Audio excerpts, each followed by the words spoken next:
today to the first of our Friday sessions for TAs and TA training. Alexis Faker is going to talk a little bit about her work and her interest about teaching for diverse communities and teaching across cultures. And we'll get a little bit of that in a minute. I just wanted to give a couple of quick announcements.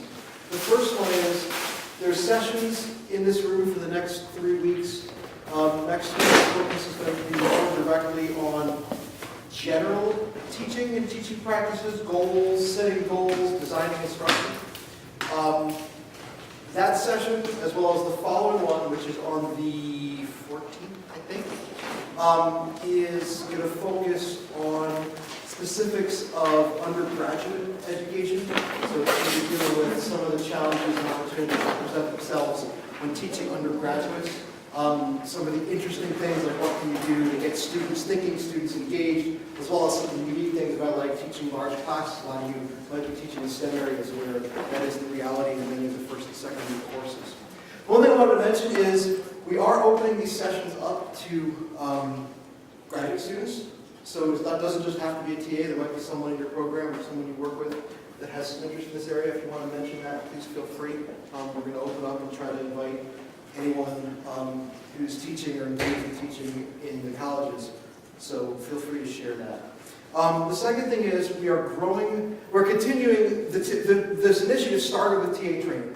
And it's really expanded to an initiative to help graduate students who are on a trajectory to either be faculty members or be leaders in industry to get exposed and explore and develop competencies and practices around teaching and learning. The university is investing a lot of effort, and time, and money in growing programs for that. One of those programs that we're starting is called Profess. Profess will provide an opportunity for STEM graduate students in particular to take courses alongside their content area courses focusing on teaching and learning in the STEM disciplines. That's something to come about. You'll hear a little more about that. For now, we're looking for students in STEM disciplines that are interested in talking a little bit about teaching and learning and their interests. If you do have any interest in that area, please grab, there's some flyers around. We'll buy you lunch if you come talk to us about what you do, what you're interested in, and to help us frame the program to meet the needs and interests and constraints that you have. So there's some flyers back there on the pizza table. Pizza's provided by Graduate College, so thank you, Herbert, and thank you folks over there. And without further ado,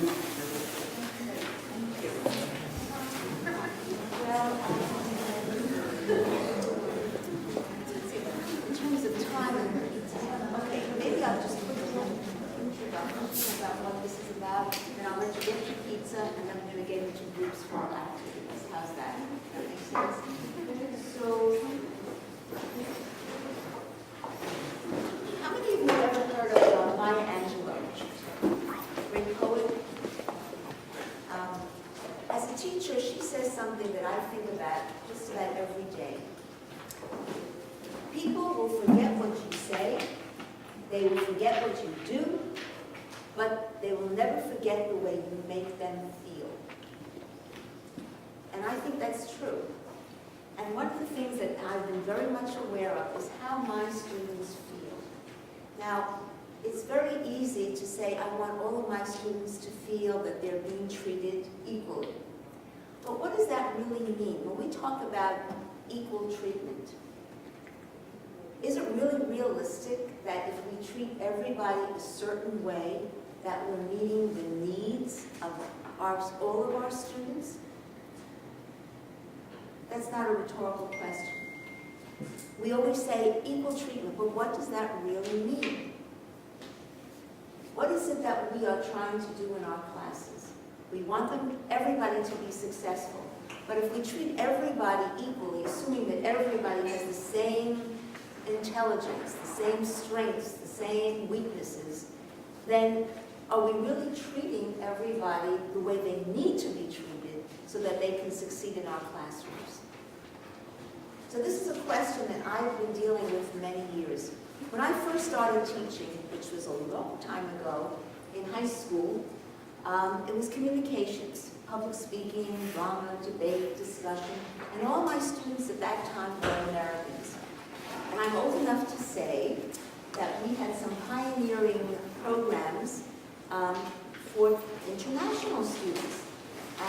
I was asked if I would like to take one of his classes. And I said, are you kidding? First of all, I'm not even an English teacher, I'm a communications teacher, and two, I don't know how to teach international students. And all I was told was, oh, nothing to worry about, it's just the same, treat everybody equally. Well, when I started teaching, I learned something. I learned that in order to treat everybody well, I really have to understand who my students are. As I said before, there's differences in intelligence, we know that. That's a given. There's differences in the way we learn. Some of us learn auditorily, some visually, some kinesthetically. But when you add in people who are coming from different cultures, then you have a lot of things to consider. So today, what I would like us to do is to consider what some of these differences might be and what some of the strategies are that we can use so that we can help every single student in our class feel that we are treating them equally and that they have an equal chance to succeed. Does that make sense?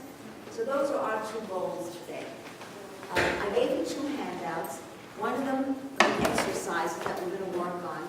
And the second one is actually more of a takeaway. And I know some of you may have to leave early, so I didn't want you to leave without it. Because you've got, the second one is suggestions. They have been compiled from many different sources, from many different people. But more important, I found that I always learn best when I experience it first, rather than if someone says, here, this is the way it should be. So I want you now to experience it. So what we're going to be doing is we're going to be getting into groups of 5, 6, 7, I don't care. What I do care is that within every group, there should be at least 1 or 2 people who are from a different background.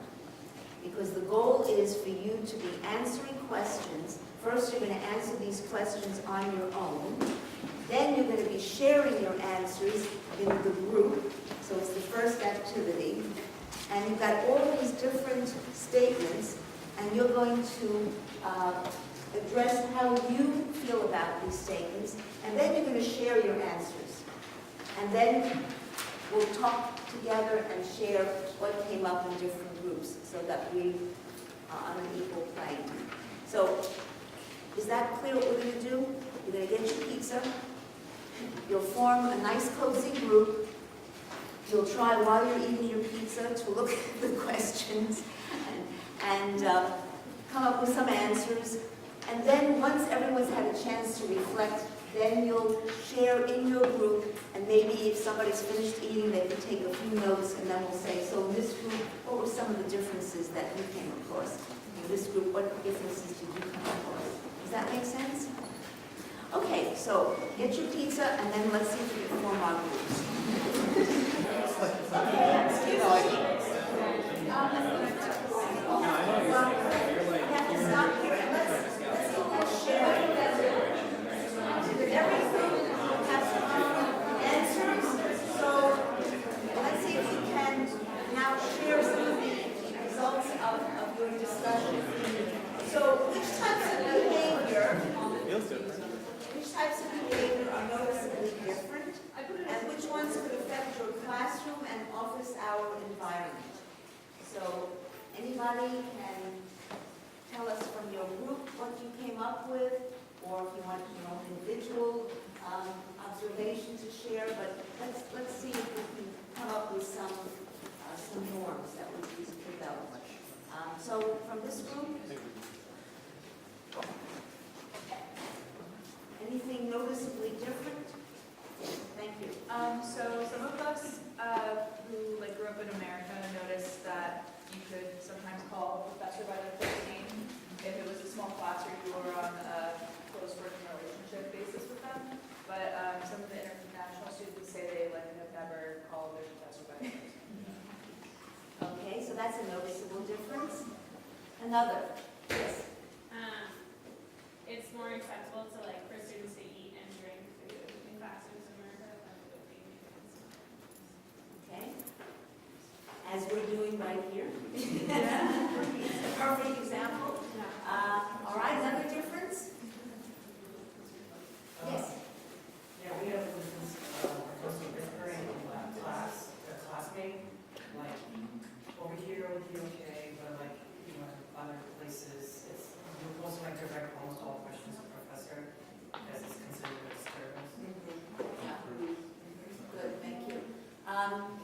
Other differences? How about the group in the back? Anything that you came up with? I mean, we talked a little bit about the like differences in terms of casual versus like really strict. So like showing up on time is different in some cultures versus others. Okay, thank you. Others?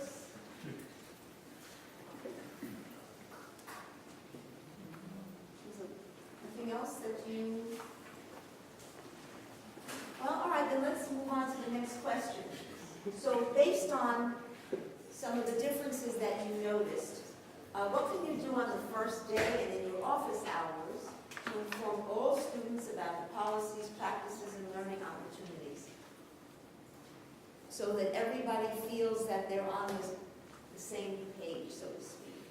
I mean, knowing that people are coming from cultures where it's different, what do you need to do at the beginning, first day, starting from the very beginning? What do you need to do so that everybody feels the same comfort level? On the first day of my recitation, I strongly recommended that they come and see me during office hours.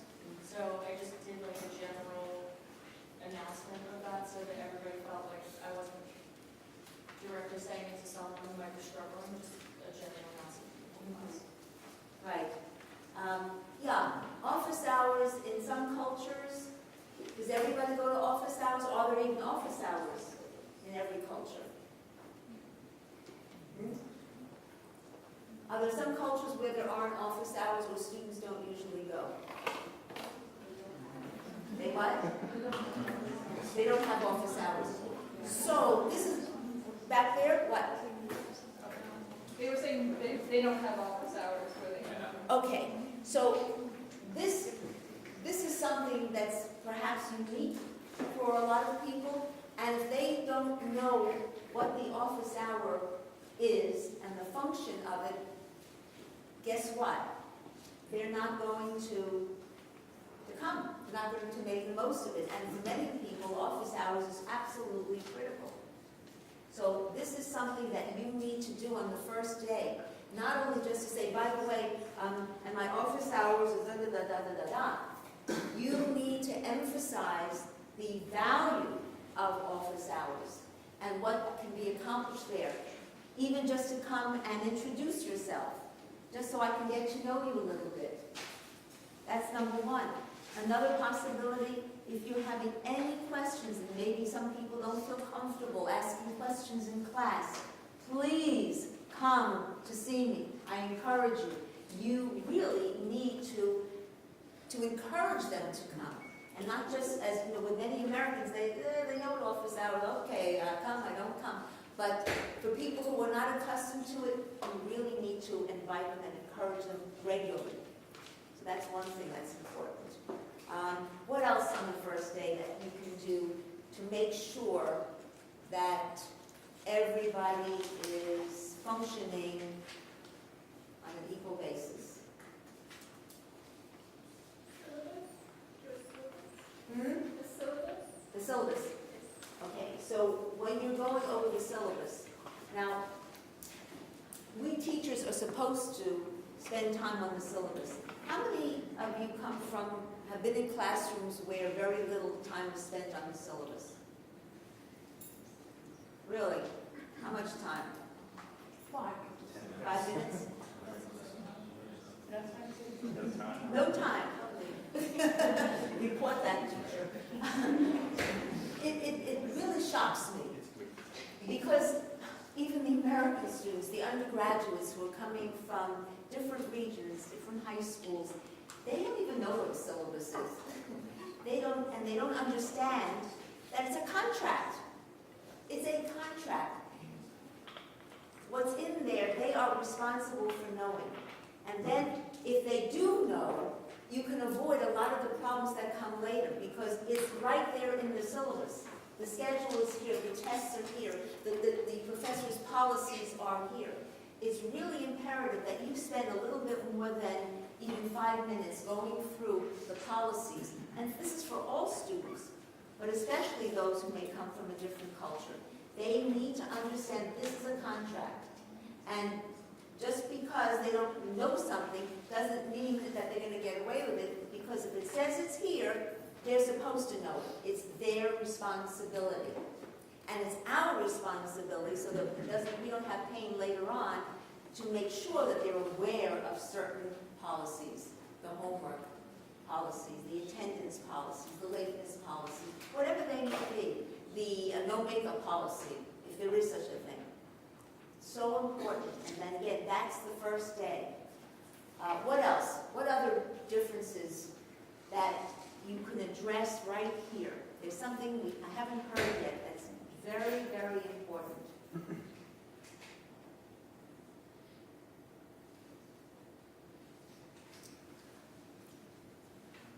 Let me tell you a true story.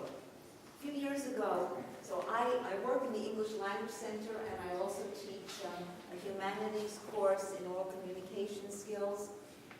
And we got a call from, and I'm not going to tell you which college on this campus, but we got a call from one of the colleges here that has a very good reputation, excellent teaching, and the teachers there were in a panic. And I mean it, a panic. What happened? They had admitted more than the usual few international students. They admitted a lot of international students this particular fall. And I guess you know that the schedule goes very quickly, right? Boom, boom, boom. It's first midterm, second midterm, boom, boom, boom. Well, a lot of these students were used to that, number one, and they weren't used to something else. And it turned out that over 60% were failing around midterm time. Can you imagine? 60% were failing. And they thought, oh my God, what are we doing wrong? What are we doing wrong? Well, you weren't doing right because you did not understand the differences. And one of the key differences was that students who come from certain cultures are not at all used to participating in class. They're not used to giving their opinion. They're not used to speaking at all. 600 students, no one's going to be participating, and you're certainly not going to be the one to ask a question in class. So you had all these students who were silent as could be, and these were classes where participation was incredibly important. They weren't doing any participating at all. And they also weren't used to certain types of questions that they were being asked on their quizzes. And so they didn't know how to answer the questions. And they were afraid to say they didn't understand, they didn't know. So what did we have to do? Well, we had to educate the professors about the differences. And we had to look at the tests that they were giving them, and looking at the questions that they were giving them, and see, and they had to, and we actually created a wraparound course to teach them how to participate in class and teach them how to respond to these questions. And once they knew the routine, they started blossoming. So I think this is a very important reminder that what we think is so obvious is not. And so it's our job as teachers in our classes to see what's going on, and if people aren't participating, then okay. And just because you say, by the way, it's really very important that you participate in this class. Well, that's very nice to say that to people, but if you are so not used to doing it, after how many years of your life, that's hard. And so you have to kind of give them a little help, make it a little bit easier, make it comfortable as much as possible, so that they feel they can test the waters, try it out, and see, hey, I did okay. I don't have to be embarrassed, and I don't have to hide. So this is something that we as teachers can do to help all of our students feel comfortable enough to do their best in our classes. Does that make sense? So that's something to keep in mind. Okay, how about we move on to the second activity, and we have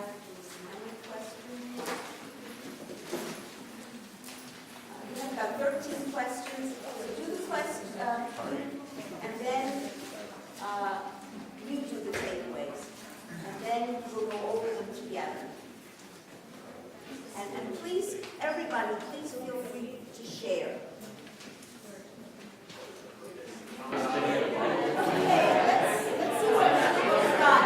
See if we can just complete your discussion, and then one representative from each group will tell us some of the takeaways that you came up with after this discussion.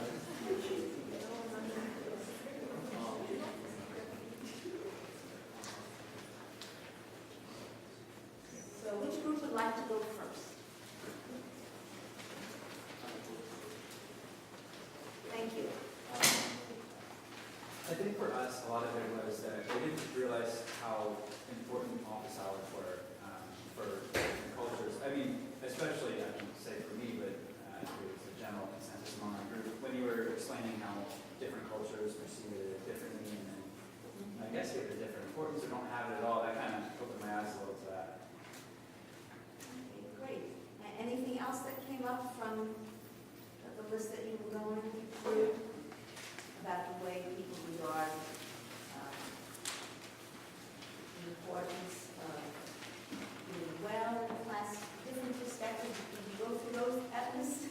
Yeah, no, I thought we were No, that's important. I thought we were just doing general takeaways. Well, in general, but I guess anything else from that particular list? I was wondering about the types of exams that people take.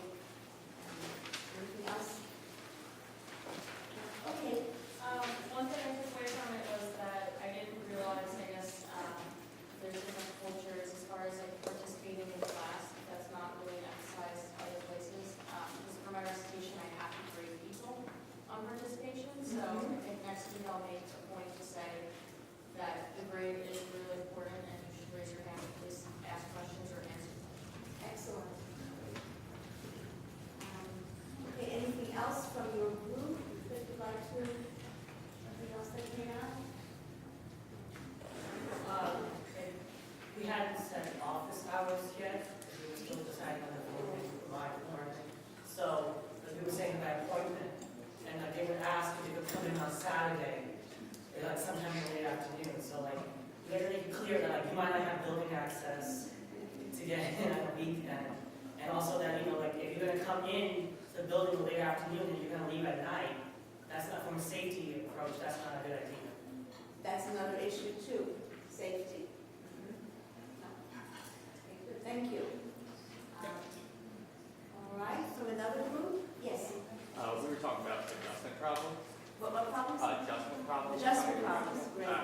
And so we're all in the math department, and we've been like, you know, sort of overwhelmed by some of our coursework because of the change of having just a 10-week quarter. Right. And we were sort of discussing that for freshmen, this has to be way worse, right? Like the 10-week compact schedule has to like really affect those kids who are like also adjusting to, you know, just being college students and being adults. So like being mindful of that. I don't know that that's specific to anyone. Well, that's very important. That recognition is very important. So now that you recognize that, what's something that you might do that might help them a little bit with that? You could acknowledge that in the classroom and then direct them to office hours. Great. Okay, somebody else, another group? Yes? Thank you. We thought that, you know, we can keep the classroom engaged and learning and, you know, they have to come, but wanting to come. And a good way just to start is to respect them and respect like, what they want out of the class. Like, do they need time just for questions in the beginning, very clear?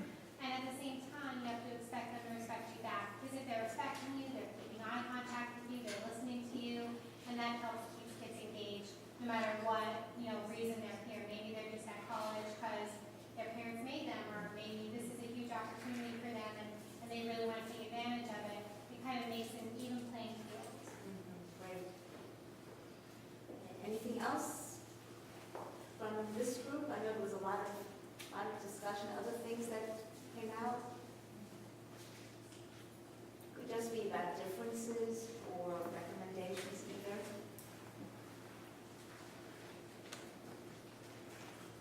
All right, how about this group?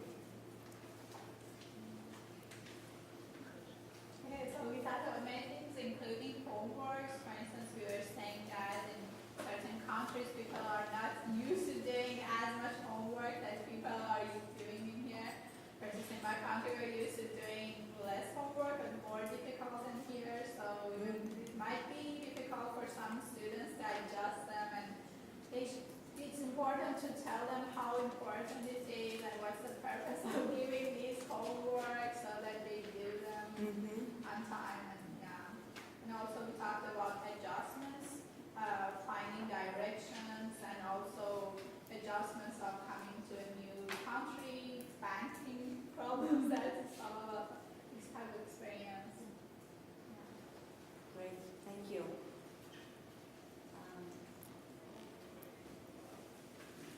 From another group?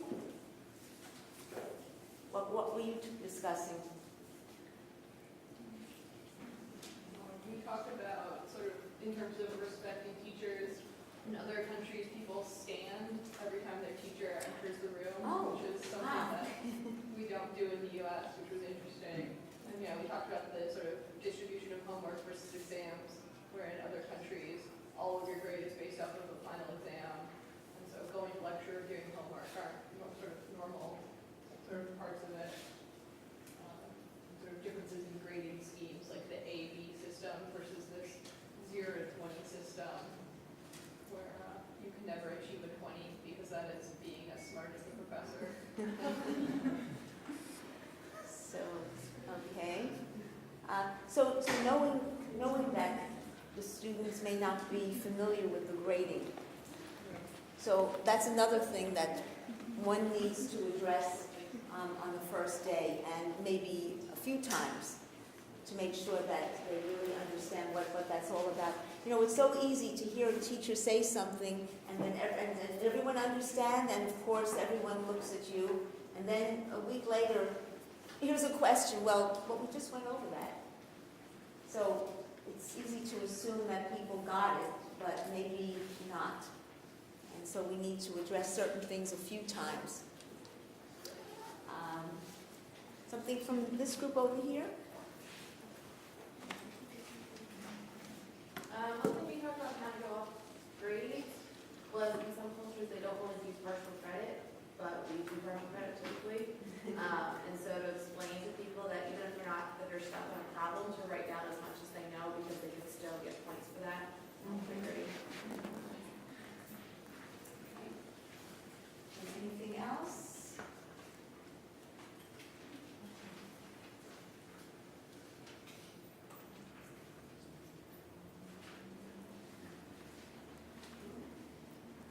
Okay, well, let's take a look at then the handout that I have given you, suggestions for teaching international students. And frankly speaking, if you follow these suggestions, everybody's going to be happy. It's not just international students, it's just good teaching habits. So, for example, the first day, have you ever had any of your teachers ask you to fill out a little index card? No. Yeah? Okay, and what's on that index? What do you ask your students to fill out? Or what have you been asked? Yes? Names, major, hometown, and like one interesting fact that no one else would have known. Okay, sounds good. Yeah? The other thing, I had one professor who utilized it to see everyone's mathematical background. So you would list every course that you've taken in mathematics, and then you could see exactly where. Okay. Well, what are some other possible things that you've been asked to fill out or that you could? Your contact information or how you want to be reached out to. Okay, great. Yes? Some people do like what do you want to be called, like what's your nickname, what do you Anything else? You know, one other question that you might consider, which I ask my students, is there something that you think I should know that would help me be a better teacher for you? Is there some issues, any learning issues? Nobody else needs to know these things? Is there something that you think would be helpful?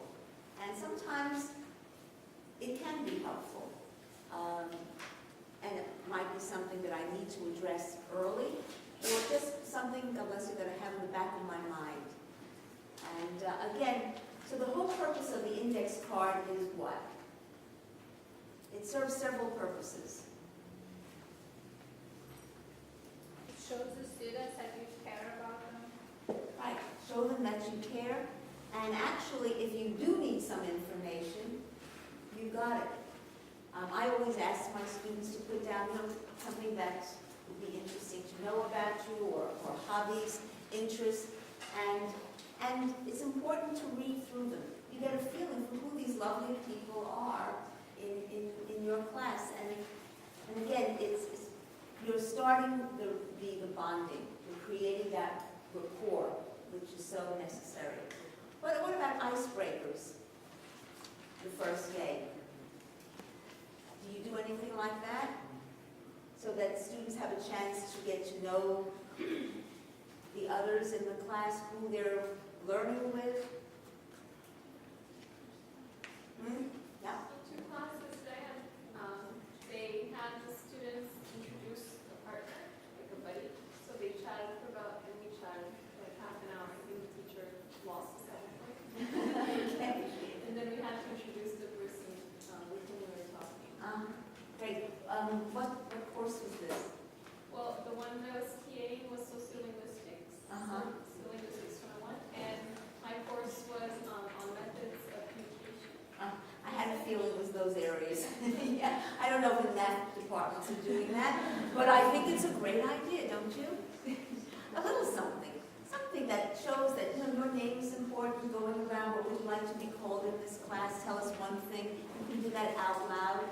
But that idea of talking to the person next, you have to get the email addresses of the people next to you and one question for each. So again, right away, when they walk out, they're not walking out completely alone. They now have somebody they can get in touch with. Okay, so what else during the... Okay, so then there are some other activities here. So I think participation, letting the students know that if you don't participate, I will be calling on you. And so in each class, you should try to participate at least once. What about group work? Did that come up in any of those discussions? The resistance to group work.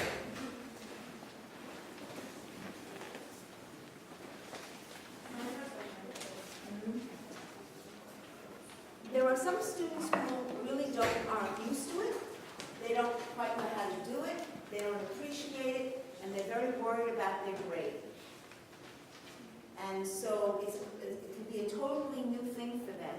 And if they're a little concerned about their language skills, they are going to be silent as could be.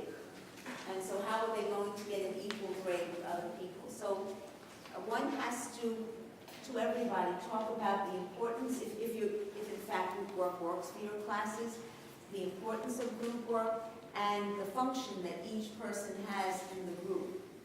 And that maybe needs to be even documented. But I think addressing that is really important. Don't assume that they may have had this experience, because it may be totally new for a lot of students. What about plagiarism? Would you believe, I've had students tell me to my face, that in their culture, if they don't cheat, they're considered to be a fool. That's right. That's exactly right. Yes, it is. And I said, well, if you do, in America, you'll be considered a fool.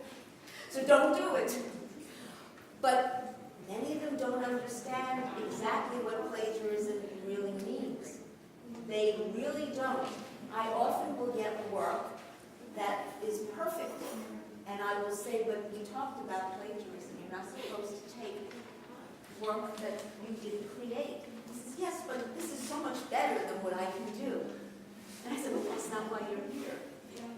But getting out of that, I can tell you, it is hard to break that thinking. If I can give you something that's so well done, why shouldn't I be allowed to do it? I said, but that's not why you're here. And if you do that, you will get into a lot of trouble. So I think that's something that you need to explain and to understand. And if you're getting something that you clearly was plagiarized, to know that a lot of them are not doing it just because they're really meant to cheat, to do something bad, to get away with it. They're just so used to it. It's a second nature that they forget that here it's really condemned. So that's something I would recommend. What about jokes, idioms, slang? It's wonderful to be entertaining. Some people have great senses of humor, they have jokes, and they want to be also casual, so using a lot of idioms, slang, you feel very folksy with your students. What can be the problem with that when you have a very diverse class? Offensive to someone? That's right. It can be offensive to them. That's number one. People don't understand the point of what you're trying to say. Right. They don't understand the point. And Idioms don't translate well at all, even remotely. and so then what happens to certain, yeah, go ahead. That they might just lose respect for you because they're not understanding what you're saying, other people are laughing. Even if they are just laughing at you, and they do understand what you're saying, they might take this class more as a joke as well. Yeah, that definitely can happen. And also, it makes, well, what happens to you when you don't get the joke? How do you feel? Bad. Left out. Yeah. Just left out. And it's another reminder, I am not equal here. And so one has to be really careful. And if you are going to tell a joke, then maybe afterwards, you kind of rephrase it to make sure that everybody, I'm not sure everyone gets my joke, so just in case, da-da-da-da-da-da-da-da-da. And certainly if you're going to use any special slang or idioms, explain it. If you really think it's useful for them to know, to everybody to know, then just explain it. That's all. Just I want to make sure everybody understands what I'm saying here. So this means da-da-da-da. But if it's not necessary, avoid it. Just don't use it. But so often we do use it because it's just a part of our culture. So just remember that if you are, you need to share it. Make sure that it's clear to everybody.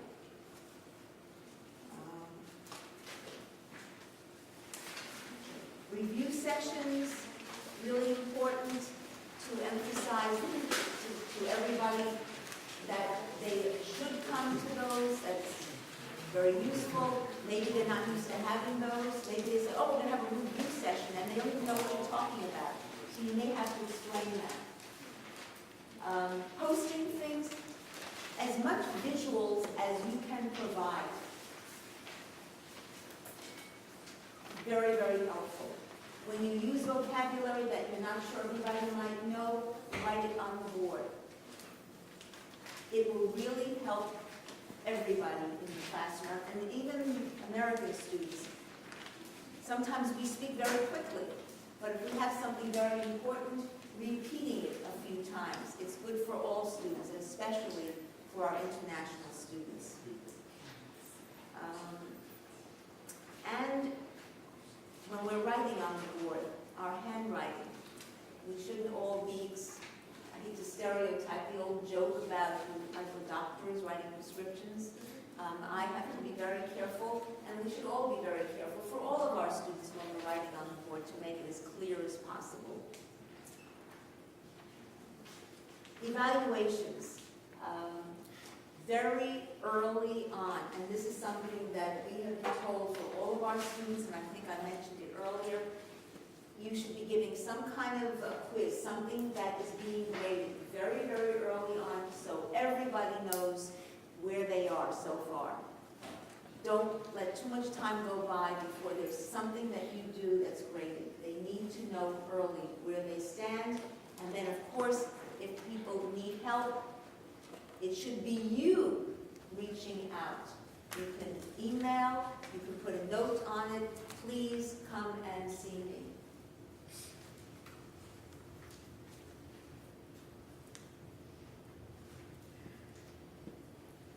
Okay, the value of wait time, I think that was brought up before. Jason mentioned, did you ever hear the concept of wait time? Anybody? Wait time. So you ask a question. What should you do? Wait. Yes. It's called wait time. That's exactly right. Too many, especially when you're new, you ask a question, and if nobody has an answer, there's a tendency to immediately give the answer. But if you do that, you're taking away something very important. Your students need to know that I am not going to give you the answer so quickly. I really want you to think about it and you to come up with the answers. And so I think that's something that we need to consider. I know we're in a rush, we're always in a rush, but if you're going to always be answering your own questions, you are taking away their opportunity to learn, to think. So that's something that you should consider. All right, what about fielding questions? There are actually 4 steps to fielding questions. So somebody asks you a question. Okay, the first step, we actually are supposed to respond in 3 seconds. Something. It may just be,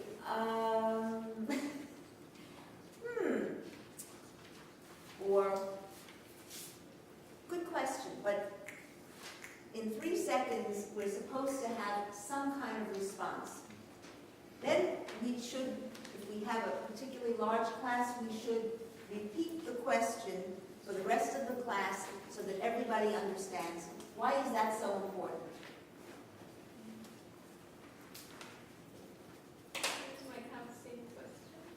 Others may have the same question. But even if they don't, so let's say the people in the back of the room over there, you ask me a question here, and I don't repeat the question, and I now spend a few minutes answering your question. What happens to everybody out there? You lost them because they don't know what you were talking about. Exactly. And then it takes you a while to get them back. So as long as you think that question is worthy of your attention, you should repeat it and make sure everybody's in on it. Now here's the hardest part. The next step is the hardest part because it breaks a habit that we have learned all of our lives.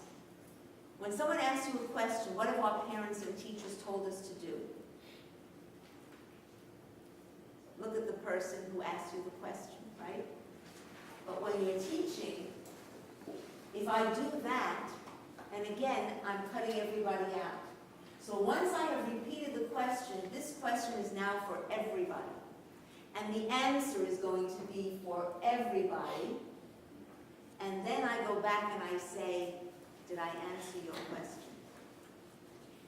And then the student can say, no. And then I know, okay, let's try again. So what, can you ask it again, or what part didn't I answer?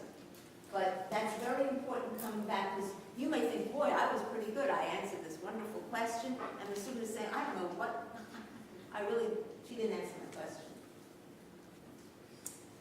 So this should happen in the presidential debates, don't you think? You said that. Anyway, so those are 4 great steps. I'm not saying you have to do that all the time, but I think it's a really good habit to try to get into. People will feel that, again, you're really honoring their questions. You're really caring about their participation in class, and that makes it very important. One more thing I just want to review, and that's office hours. So lots of student TAs will say, one of the things that I hate the most is when students come to me and they got a complaint. Okay? They come to me, they've got a complaint. Well, guess what? That's why a lot of students do come. They're not happy with their grade, they didn't do well, they have an excuse, whatever it is. I think it's very, very important, number one, that whenever a student comes to your office, that student feels welcome. So happy to see you, glad you came, okay, why are you here? So now you're getting down to business. Whatever it is, you want that student to leave feeling they got something when they came. Not necessarily the points that they wanted, but they got a new approach to learning the subject, a new way of studying, something that gives them hope for the future and some kind of a pathway to more success.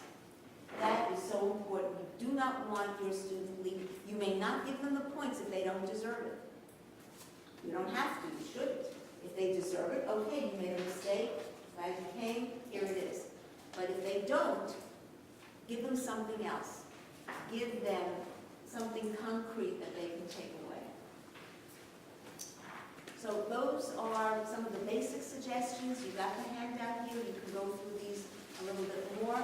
I will be posting a shorter version, which is the PowerPoint. Any last thoughts?